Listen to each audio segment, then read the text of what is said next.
This new year of 2023, we've started opening with a prayer because of the grace we were shown in the latter part of 2022.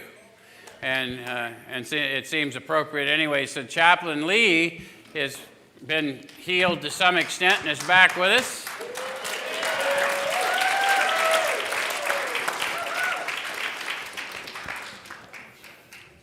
He's not running. If I could stand, everyone in this house could stand. Stand all over this room as we welcome in the presence of God tonight.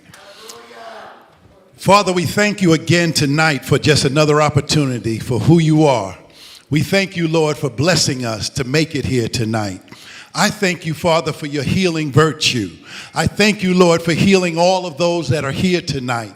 God, some of us in our minds, some of us in our physical bodies, but most of all, Lord, we thank you for just healing us. We thank you for delivering us. And now tonight, we ask you to pour out your spirit into the man of God to be able to speak to you, Lord, to speak for you, Lord. We thank you for everyone that is here. We ask for your presence to be made known. Continue to let it flow throughout this place. We give you all the praise, the glory, and the honor. We worship you and give you all the honor because the honor is yours. We thank you for what you're about to do tonight as we dive into the first step. Let it be made known to everyone that is here that everything is not done the way it is everywhere else. We do it different here at New Freedom. So we thank you and welcome you to Position of Neutrality. Amen. Amen. Thank you, Chap. So Chap led you into it. How many of you are here for the very first time? Anybody? Oh, good. A few of you? So first of all, welcome. And second, let us warn you in advance. You're liable to experience us just a little different than other meetings of other fellowships. And the reason that's liable to happen is we intend for you to have a different experience here. So what Chap was warning you about is what we do here. We've been doing for lots of years, but it is perceived different.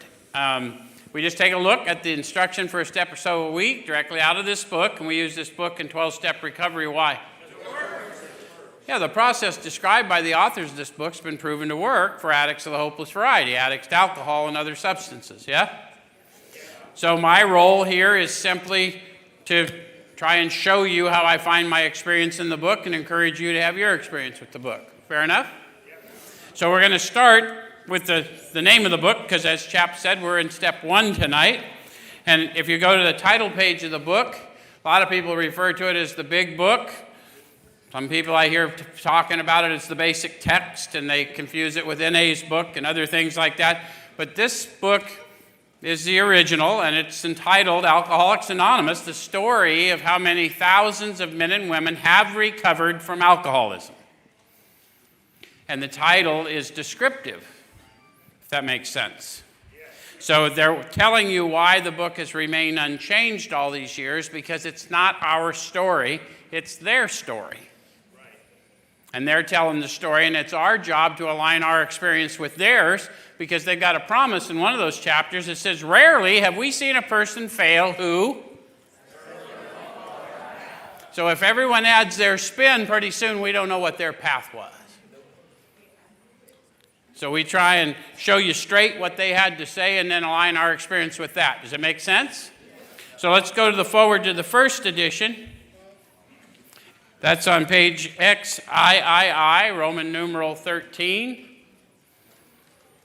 And they tell us who the we is. How many of you have seen the steps written on the wall and have been told that we're a we program? That's true. We may well be a we program, but we are not the we. And that's important to know, because if I am not getting the experience they got, it's probably because I'm not doing what they did, not that they were wrong. So it says, we of Alcoholics Anonymous are more than 100 men and women who have recovered from a seemingly hopeless state of mind and body. So they've told us who they are. The storytellers are more than 100 men and women who have recovered, and they're telling the story of several thousands who have recovered. Make sense? And then it says to show other alcoholics precisely how we have recovered is the main purpose of this book. They put the precisely how we have recovered in italics. Why do you think they did that? It's really important. It's really important that we not twist the words, add to, take from it, because it's very precise what they did and what they experienced as a result. And our job is to call to attention when they're starting to have that spirit infusion, but they're too dead in the spirit to know what's happening. The reason they're encountering me is I can call to their attention the life flowing from within them. And I might not have that opportunity if I'm spinning this because of something I made up. Precisely how we have recovered. I try and help people see their story. It's not because I'm a legalist. It's just one of the things you got to learn about Revelation is we're not supposed to add to it or take from it. Does it make sense? And this is a story of modern day Revelation. Okay, so for them, we hope these pages will prove so convincing that no further authentication will be necessary. So I'm going to show you what happens at some time tonight. You may feel something. When you do, I'll know. I'll call it to your attention. Because we teach you to talk to you about the power we call God without giving you a demonstration of the power. Fair enough? All right, so I'm going to jump from there to the doctor's opinion. And tonight, I think where I want to start is in the very opening section of the doctor's opinion. And we're back to the we. So who's the we? So we're on page XXV, Roman numeral 25. And it says, we of Alcoholics Anonymous believe that the reader will be interested in the medical estimate of the plan of recovery described in this book. So let's check their thinking. Are any of you interested in the medical estimate of the plan they describe in the book? Yes. How many of you have had medical estimates from other people that was less than effective? But these guys have proven efficacy. It's scientifically based, right? We have a long history of effectiveness, okay? So it says, convincing testimony must surely come from the medical men who have had experience with the sufferings of our members and have witnessed our return to health. Why do we have a therapeutic component to our peer program here? Because the therapeutic component's important to help people confront the traumas and stresses and anxiety and all the things that have happened. And we're never going to be able to accomplish everything as peers to help with that. But what we can do is at least help them disarm as peers so that they can get maximum benefit from the medical community. Does that make sense? If we do it, you see it here every day. Okay. A well-known doctor, chief physician at a nationally prominent hospital specializing in alcoholic and drug addiction gave Alcoholics Anonymous this letter. So this is the first letter from Dr. William Silkworth, and then later they'll get into an expanded text from Dr. William Silkworth. William Silkworth was not an alcoholic, but he was specialized in the treatment of alcoholics and drug addiction clients that were coming to him from World War I, and so they're very common to most of us. They had morphine addictions, they had cocaine addictions, they had alcohol addictions. Sometimes we get the impression we made all that shit up, but no, they had it back then too. So it says, to whom it may concern, I have specialized in the treatment of alcoholism for many years. In late 1934, I attended a patient who, though he had been a competent businessman of good earning capacity, was an alcoholic of a type I had come to regard as hopeless. So one of the leading physicians in the country encountered the author of much of this book and one of our founders in AA, Bill Wilson, and his opinion of Bill Wilson's condition is that Bill Wilson was of the hopeless variety. How many of you have read this book often enough to have concluded that you might be one of those of the hopeless variety? Usually you don't end up in a room with this kind of a step study because you can just, find some other means. So we do have an elect group, Sean. Okay, So in the course of his third treatment, he acquired certain ideas concerning a possible means of recovery. So Bill Wilson, in the course of his third treatment, had a visitation that gave him some new ideas. How many of you have had some struggles with recovery, like visited and revisited? Is it comforting to know that the author of most of this book similarly had a little trouble in the beginning? Because we can feel diminished when we come here and we struggle, can't we? Okay.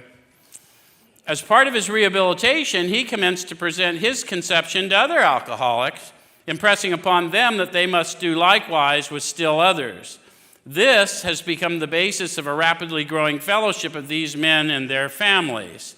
This man and over 100 others appear to have recovered. So they're telling you the story from the doctor's viewpoint of Bill's and the co-author's experience, who these 100 are that they're talking about in this book, this letter. Does it make sense now? So he's authenticating the experience of these people, many of whom he treated. It says, I personally know scores of cases who were of the type with whom other methods had failed completely. How many of you have had a few methods applied to you? How many of you are unable to count how many?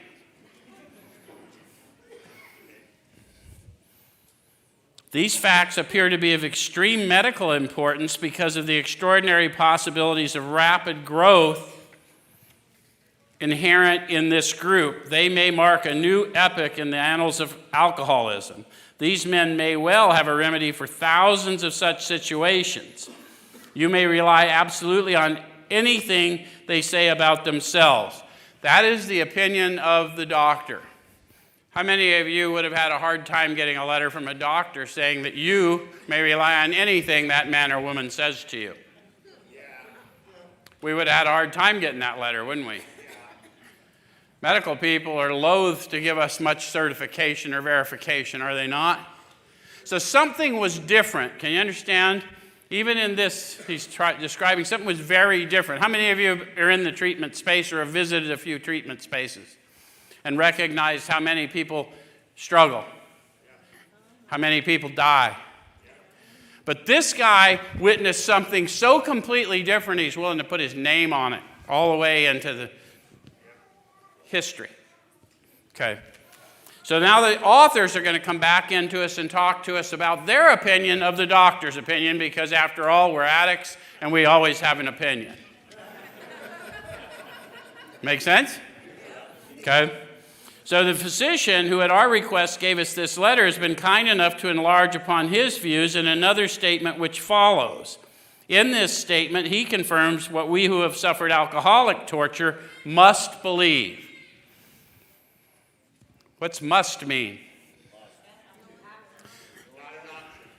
Bill and the authors thought that it was critically important that whoever went through treatment or came in contact with the AAs at that time were told emphatically and then through the process convinced that this physical component isn't nonsense, it's real. Why is that important? How many of you had trouble with the idea that you had an illness? Some people still have trouble with that idea, right? Okay.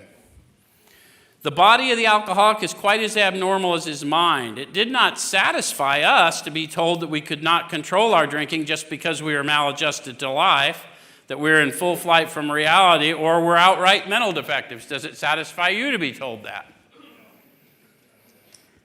Did it fit sometimes? Well, they're going to say that. These things were true to some extent. In fact, to a considerable extent with some of us. But we're sure that our bodies were sickened as well. In our belief, any picture of the alcoholics which leaves out this physical factor is incomplete. We often leave it out. So tonight we're going to take a look at that and see if we can make sense of it so that everyone can start at the same place, because the first step is where we start, and the first step isn't the one they say on the wall, right? What is the first step in recovery? From page 30, we learned we had to fully concede to our innermost selves. Can't do that based on a lie. That's a surrender to the power within. So it's not an act. because it's the beginning of a changed nature, right? So we got to get the right facts in front of everybody. All right, so the doctor's theory that we have an allergy to alcohol interests us. Any of you interested by that, or did you blow right by it? Some folks make jokes about the allergy. I drink and I break out in handcuffs. Look, I'm not mad at them. They don't know any better. But why don't they know any better? Because I didn't help them? Because I don't want that to be true, and I don't want it to be true for you either. I want them to understand what these people knew. It says, as laymen, our opinion as to its soundness may, of course, mean little, but as ex-problem drinkers, we can say that this explanation makes good sense. So they said it made good sense. The doctor opines later that this physical craving that happens to me, when I put alcohol in my body, I experience a craving beyond my mental control, and I continue to drink even though it would not be a good idea for me to do them. Anyone else have? And if it's not drink with you, substitute whatever it is. Okay, so how many of you are drinkers? Because that's a good place to start. Okay, so when you drank, did you discover that alcohol energized you? It's a sedative. So people being stimulated by a sedative to a medical person would appear to be a phenomenon. Maybe a manifestation of an allergy. See, it's not a joke. Where's my opiate addicts? Were you a little confusing? Like they'd hit you with enough to knock a horse down and you're out mowing the lawn? Where's my meth addicts? Does shit calm you down? I've watched people slam that shit and nod out like a junkie. I have. I didn't believe it till I saw it. So you're getting the point, because you got to figure out what it is with you. But whatever it is, if you're having that abnormal reaction, you might want to read further. Okay. So it says it explains many things for which we cannot otherwise account. Then it says, though we work out our solution on the spiritual as well as the altruistic plane, we favor hospitalization for the alcoholic who's very jittery or befogged. What are they talking about? I may need medical help to get separated from it far enough to get clear enough thinking to start actually moving through the process. Yes? All right. More often than not, it's imperative that a man's brain be cleared before he's approached, as he then has a better chance of understanding and accepting what we have to offer. Because I can't fully concede to my innermost self based on a lie, which means I have to consciously move into this process and this solution it introduces me to. Yes, the solution's found within me, but I've got to move into it consciously, right? Examine it with my senses. Does it make sense? Okay. So I'm going to jump from there to the next page over. I'm going to start at the XXVIII, and I'm going to start where the doctor starts opining about this manifestation of an allergy. First paragraph, we believe and so suggested a few years ago that the action of alcohol on these chronic alcoholics is a manifestation of an allergy. And we just went through to see if, in fact, we might have experienced this manifestation. Does it make sense? Okay. That the phenomenon of craving is limited to this class. What class? The chronic alcoholic. Chronic simply means more than once. Alcoholic means an addictive disorder with the chemical alcohol. Make sense? Okay. So then it says, this never occurs in the average temperate drinker. How many in a never? 0.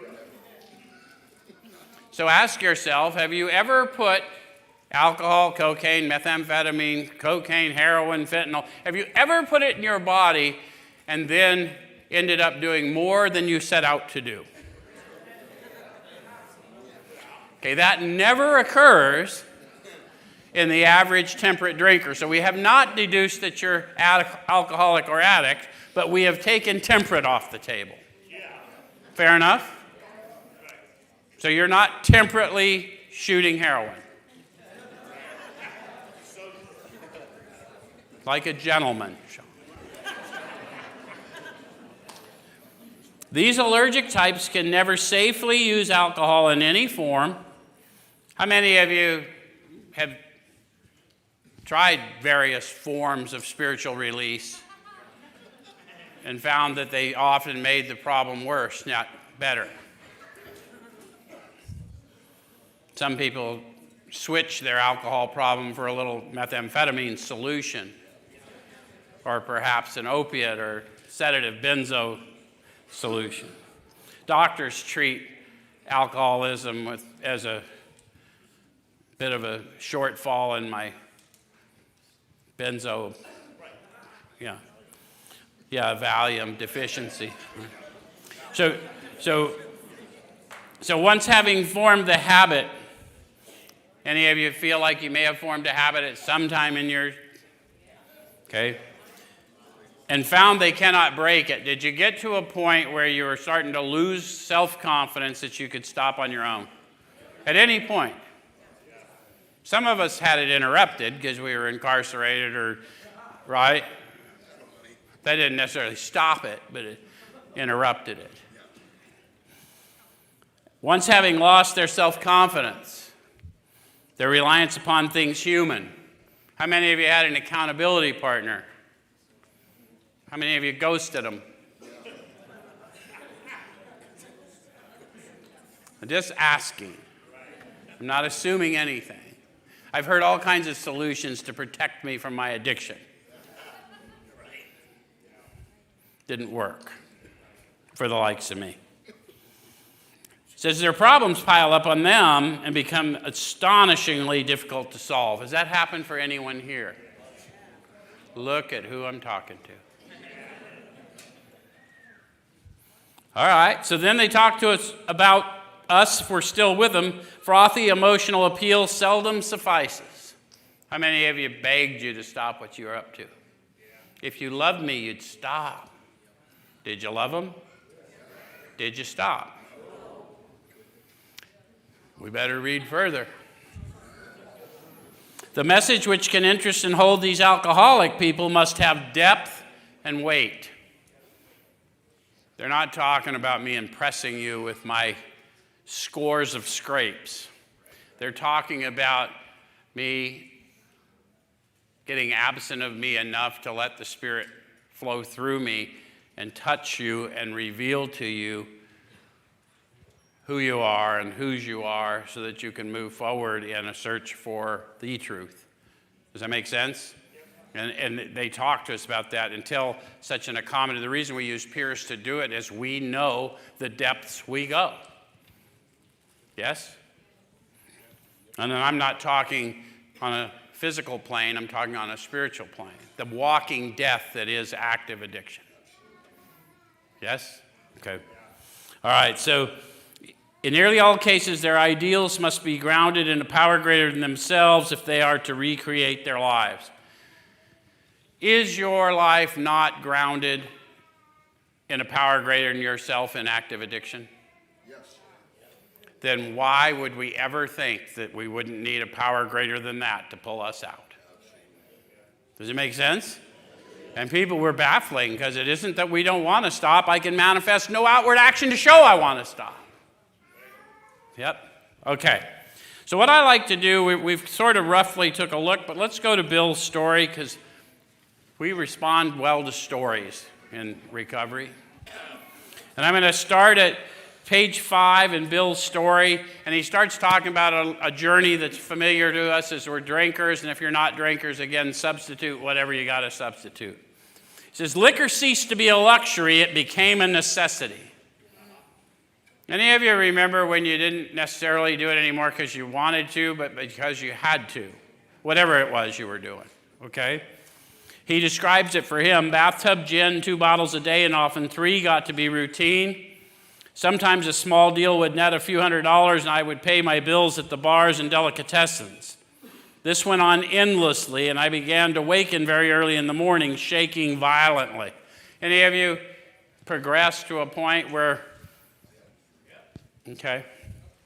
He He says a tumbler full of gin followed by a half dozen bottles of beer would be required if I were to eat any breakfast. So he's describing for him when it went from a luxury to a necessity. Nevertheless, I still thought I could control the situation. Now think about the thinking. They tell us later in the book the main problem of the addict centers in the mind. So I think I can solve this problem. Nevertheless, right, I'd net a few dollars, I'd go pay all the people I was on the hook to so I could get on the hook again. But I got this shit. Apparently we struck a nerve. Okay, so I still thought I could control the situation, and there were periods of sobriety which renewed my wife's hope. Gradually, things got worse. The house was taken over by the mortgage holder. My mother-in-law died, and my wife and father-in-law became ill. So everything is caught up in the sickness. Any of you relate to that in your addiction? Things just started going bad, and there's seemingly nothing that we could do to bring about change. Well, here's what happened for Bill. Then I got a promising business opportunity. You guys ever get an opportunity in the middle of a full-blown run? Let's see how it turned out for him, see if you relate. Stocks were at a low point of 1932, and I had somehow formed a group to buy. I was to share generously in the profits. Then I went on a prodigious bender, and that chance vanished. Any of you ever get an opportunity and then go to celebrate that opportunity? And so things haven't changed that much since 1932, have they? So here's what he says. I woke up. This had to be stopped. How many of you had something like that happen, got the opportunity, desperately needed the opportunity, blew the opportunity, and now I got this? Anybody? Okay. I saw that I could not take so much as one drink. I was through forever. How many times have you maybe not said it outwardly, but thought that inwardly? Before then, I'd written lots of sweet promises, but my wife happily observed that this time I meant business, and so I did. Did you bother to tell somebody else about your decision that it wasn't safe to even do one? So now you knew you were serious, right? Because they knew you were serious. Anybody? We still with him? Okay. Shortly afterward, I came home drunk. With all that seriousness, did you get out there at some point and think, perhaps I overreacted?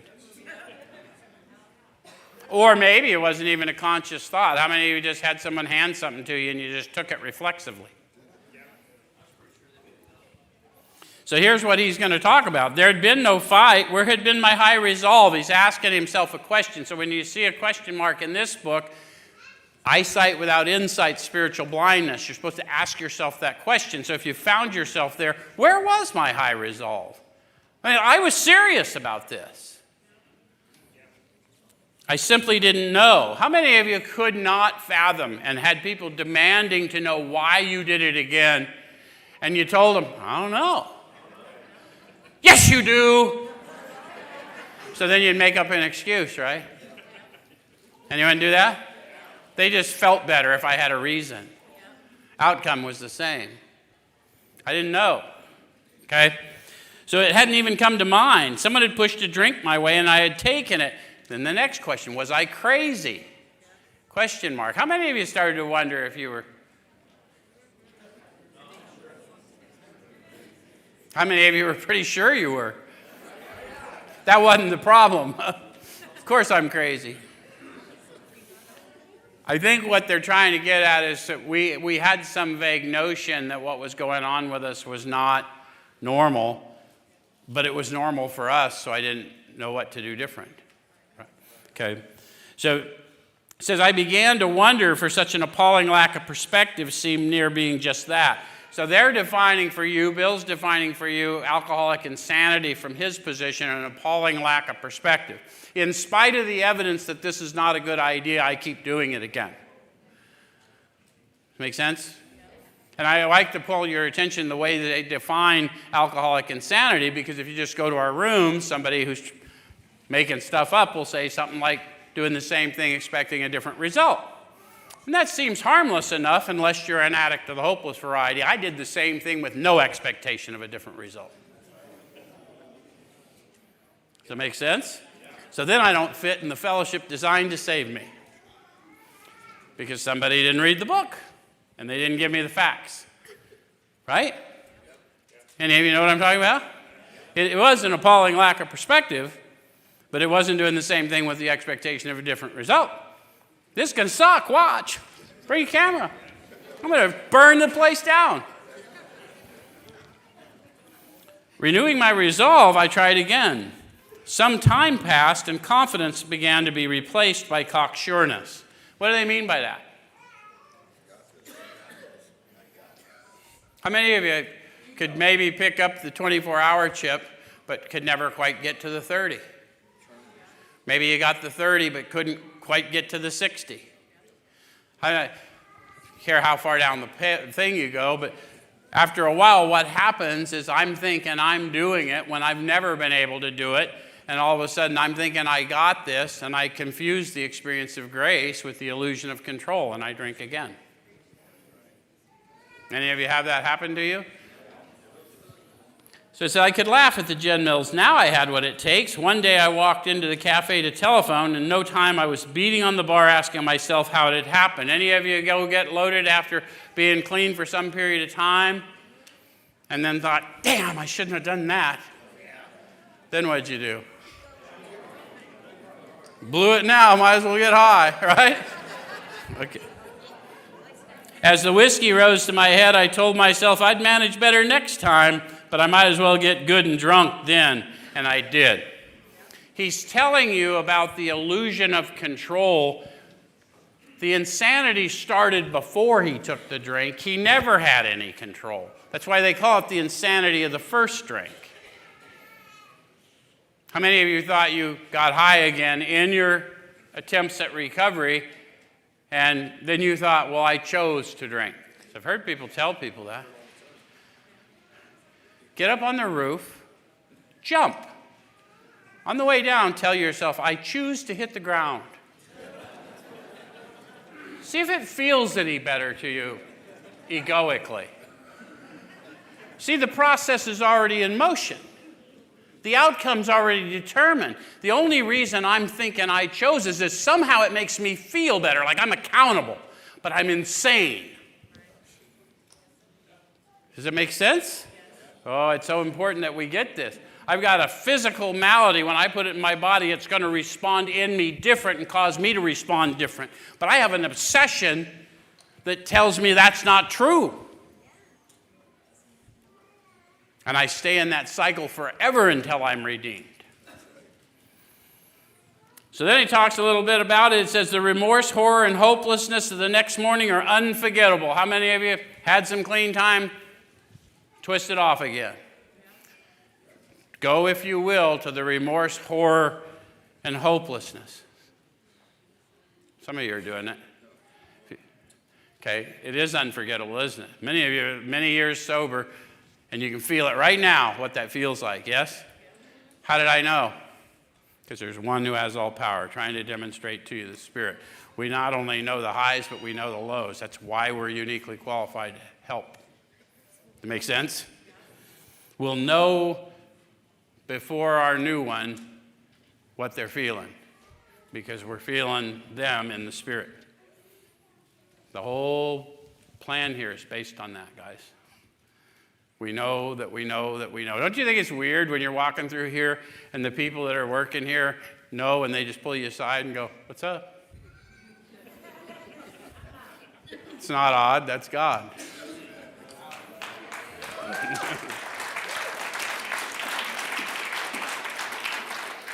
The courage to do battle was not there. My brain raced uncontrollably, and there was a terrible sense of impending calamity. I hardly dared cross the street lest I collapse and be run down by an early morning truck, for it was scarcely daylight. An all-night place supplied me with a dozen glasses of ale. My writhing nerves were stilled at last. A morning paper told me that the market had gone to hell again. Well, so had I. Go with him on that. How many of you you tore it up again, you had just got some kind of a life back, and you knew from where you found yourself? Did you ever just wake up and just knew it just torched it again? It's all gone. So he's trying to describe that to you. The market had gone to hell again. Well, so had I. Now follow this thought. The market would recover, but I wouldn't. Did you get far enough in your addictive disorder that you figured out if you didn't try again, you couldn't fail again? Some of you are feeling that. Okay.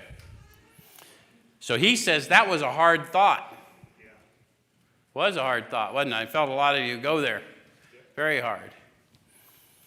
Should I kill myself? How many of you contemplated that? How many of you concluded no?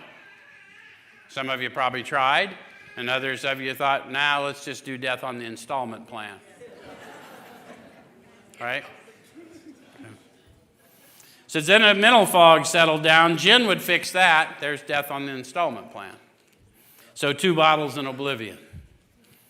So he says, the mind and body are marvelous mechanisms, for mine endured this agony 2 more years.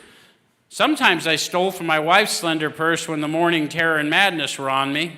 Again, I swayed dizzily before an open window or the medicine cabinet where there was poison, cursing myself for a weakling. How many of you had those encounters? Like a run of, maybe I'll take too much medicine, or, come on, my opiate addicts trying to tell me all those overdoses were accidental. Come on. I mean, let's be real. We had hopes, right? All our encounters with law enforcement. Any of you do risky shit with the law enforcement?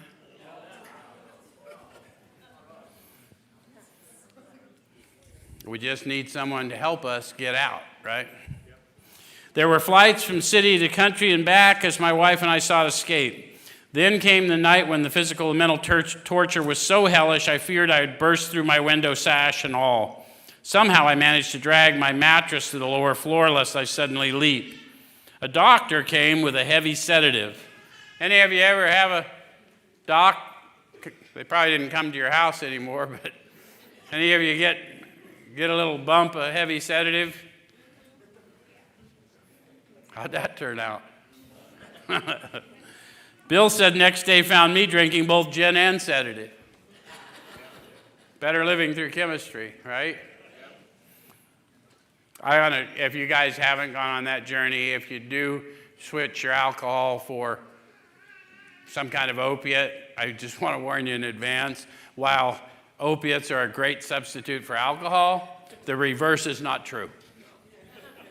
Alcohol is a shitty substitute for opiates. I'm thinking more you know that than I'm giving you credit for. The combination soon landed me on the rocks. People feared for my sanity. So did I. Did you start to get in agreement with the people that were watching? Did you get to the place where your loved ones had excommunicated you for the most part? Did you have some still hoping every once in a while and clinging to you? Did you get to stay with them long enough to figure out that it wasn't judgment, that it was terror? Our loved ones are fearful that we're going to die in front of them or something. Yes? Okay. So I could eat little or nothing when drinking. I was 40 pounds underweight. My brother-in-law is a physician, and through his kindness and that of my mother, I was placed in a nationally known hospital for the mental and physical rehabilitation of alcoholics. Under the so-called belladonna treatment, my brain cleared. Hydrotherapy and mild exercise helped much. Best of all, I met a kind doctor who explained that though certainly selfish and foolish, I had been seriously ill bodily and mentally.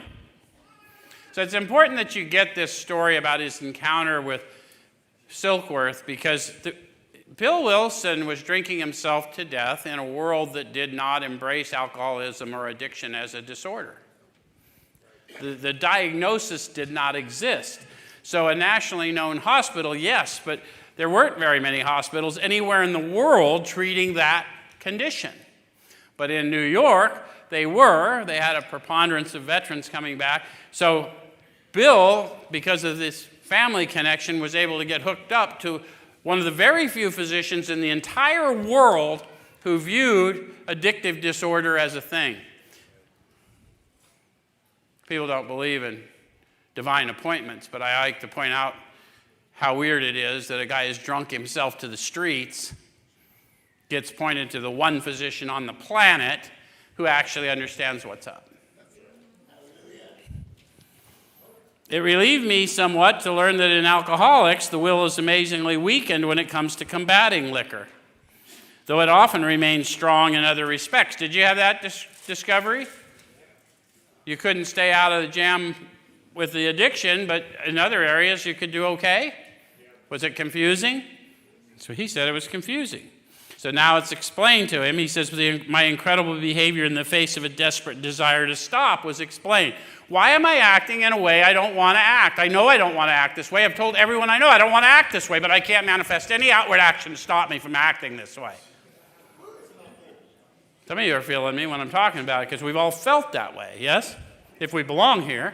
And those of you who are loved ones of people you've watched go through it, that's how they felt. The same desperation you felt that your loved one was going to die in front of you, we're pretty sure we were. We just didn't know when. Yeah?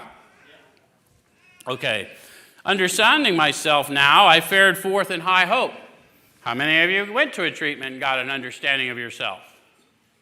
How many of you felt confident in that? How many of you ended up spun again? Okay, so he's going to talk about this awareness, right? His first trip, his second trip, and all right, so for 3 or 4 months, the goose hung high. I went to town regularly and even made a little money. Surely this was the answer, self-knowledge. But it was not, for the frightful day came when I drank once more. The curve of my declining moral and bodily health fell off like a ski jump. See the picture he's painting? How many of you had some clean time, were serious about the clean time, then whatever happened, you got ripping again, and things didn't get just bad, they got bad quick.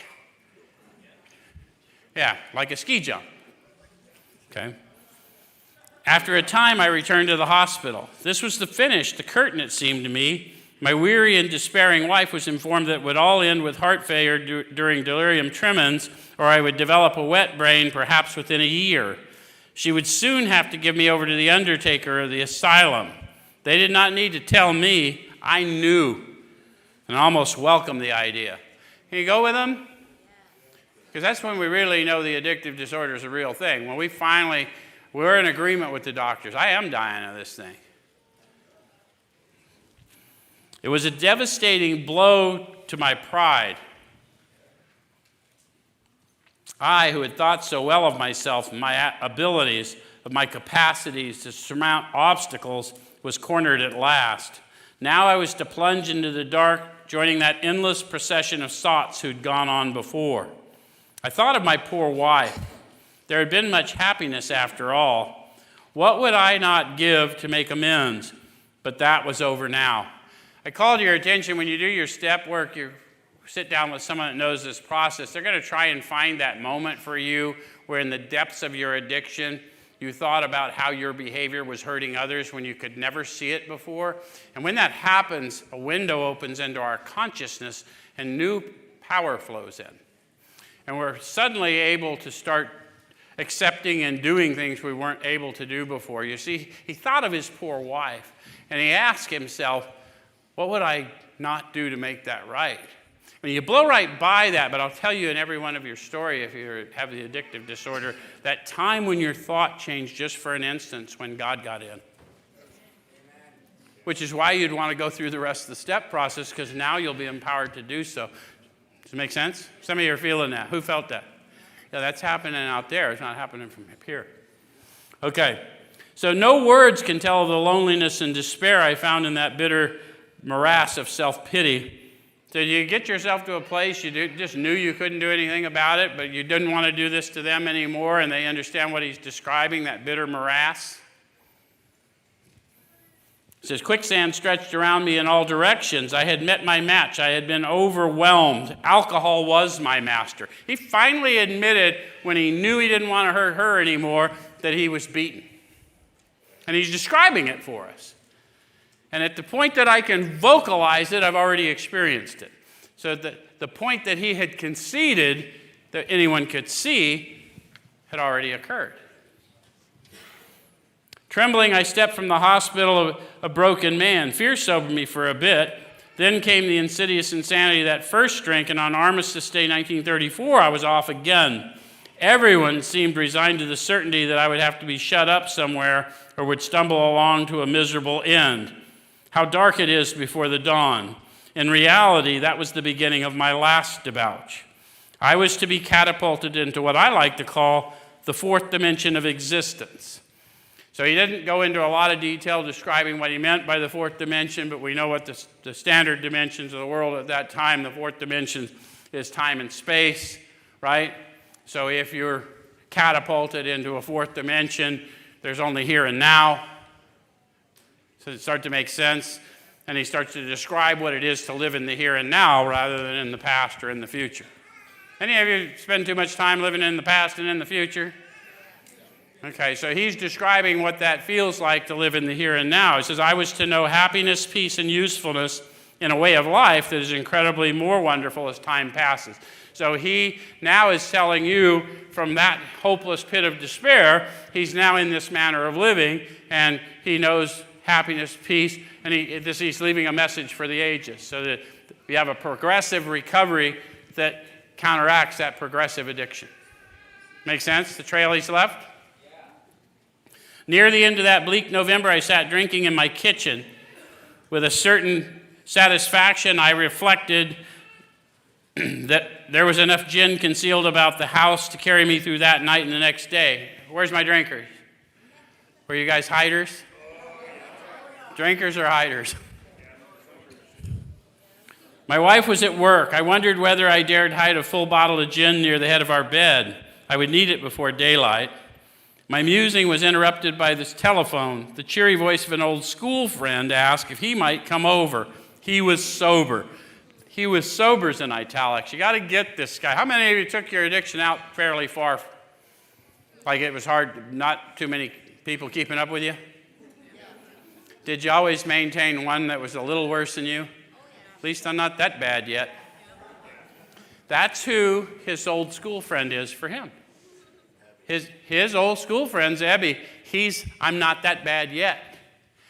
So now Ebby calls him while he's got liquor hidden all over the house. He's drunk and drinking, wife's out of the house, everything's chill, but dude's sober. That's weird. It was years since I could remember his coming to New York in that condition. What condition? Sober. Ebby don't go nowhere sober.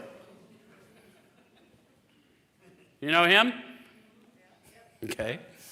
He says, I was amazed. Rumor had it that he'd been committed for alcoholic insanity. I wondered how he had escaped. That's how impossible it is that this guy's sober. He had to have escaped from the clutches of the court, going to lock him up. Of course, he'd have dinner, and then I could drink openly with him. Unmindful of his welfare, I thought only of recapturing the spirit of other days. There was that time we had chartered an airplane to complete a jag. His coming was an oasis in this dreary desert of futility.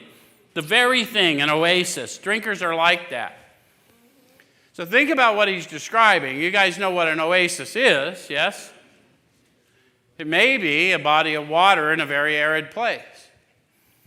But rumor has it that it's quite often a mirage. Any of you ever run to sustenance only to find completely twisted off? So is this a good thing that Ebby's here or not? Is it an oasis or is it a mirage? We don't know. We got to read more. The door opened and he stood there fresh-skinned and glowing. This is his drinking buddy. That is a weird way for a man to describe another man. Therefore, I would say there was something different about that encounter because of the way he describes it for the ages, wouldn't you? How many of you have described your drinking buddy as fresh-skinned and glowing? It's uncommon, so it's called our attention to the experience. It says there was something about his eyes. He was inexplicably different. How many of you can remember seeing your booking photos or whatever, the death in your eyes? How many of you, after you got lifted up a little bit and had life in your eyes, everyone thought you were a different person? So this kind of thing is happening right before his eyes. So he said, what had happened? But he didn't say it to Ebby. He said it within. I pushed a drink across the table. He refused it. Disappointed but curious, I wondered what had got into the fellow. He wasn't himself. Have you ever been disappointed but curious? How come? How come you're not gonna, okay, whatever, more for me. Okay.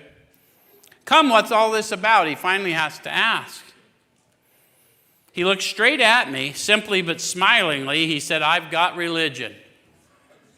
Now, regardless how any of you in the room believe, whether you're a believer, whether you're atheist or agnostic or whatever you are, you're sitting there drunk and drinking. Your old buddy's sitting there. You ask him, what's up? And he goes, I've got religion. The fun meter goes, right? This is going to suck. So that's what happened, because he has an expectation of what's to come next. But watch what happens next. I was aghast, so that was it. Last summer, an alcoholic crackpot, now, I suspected, a little cracked about religion. He had that starry-eyed look. Yes, the old boy was on fire, all right, but bless his heart, let him rant. Besides, my gin would last longer than his preaching. So now he's satisfied himself with, look, I can survive this guy giving me a sermon because I'm going to get plowed. But then another unexpected thing happens. Ebby is not a preacher. Ebby is a restored alcoholic. So he's going to behave differently. He did no ranting. In a matter-of-fact way, he told how two men had appeared in court persuading the judge to suspend his commitment. They had told of a simple religious idea and a practical program of action. That was 2 months ago, and the result was self-evident. It worked. Ebby came to Bill. Bill answered the door. He knew he was inexplicably different. He asked him why, and on being prodded why, anyone in the Spirit is under requirement to tell, so he did. The simple religious, I hear people all the time ducking this issue. The simple religious idea that we carry to the sufferer is that God dwells in you. And we have a manner of living that will prove that fact to you through you. And all you have to do is continue to serve, and you will grow in it.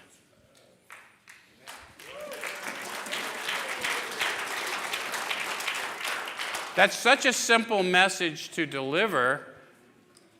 I encourage all of you to deliver it when you run into people instead of the nonsense we hear in our fellowships sometimes, guys.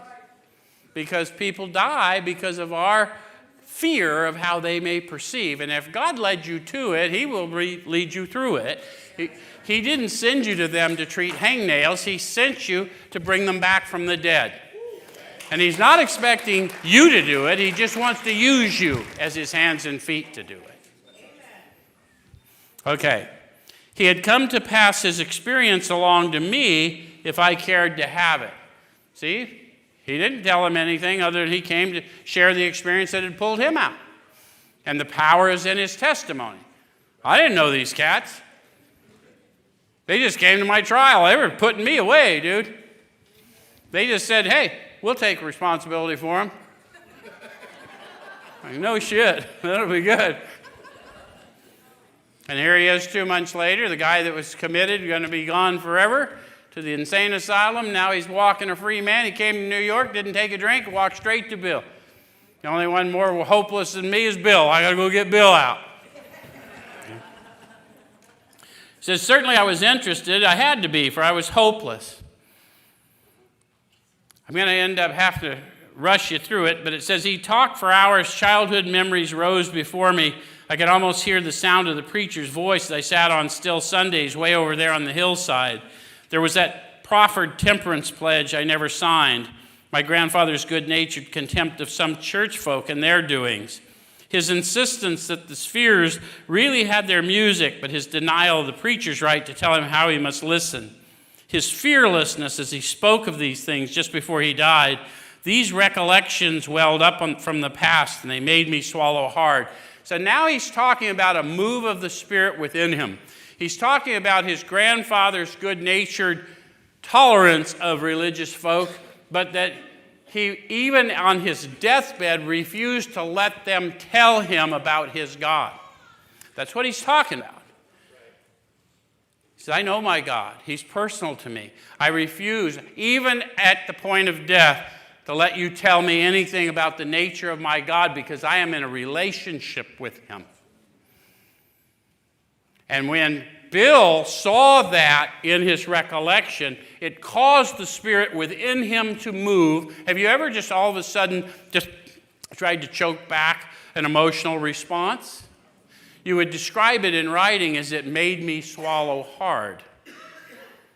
The tangible nature of God had made itself known to him. At first he just saw Ebby and saw physical evidence of the presence of God, something about his eyes, the life in him. But now he's starting to have the Spirit within him move because of these recollections, and he starts going back to the churchyard before he went to war.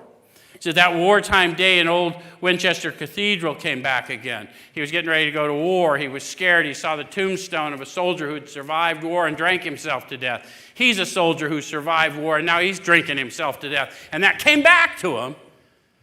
That same power that comforted him then is here now. Does that make sense?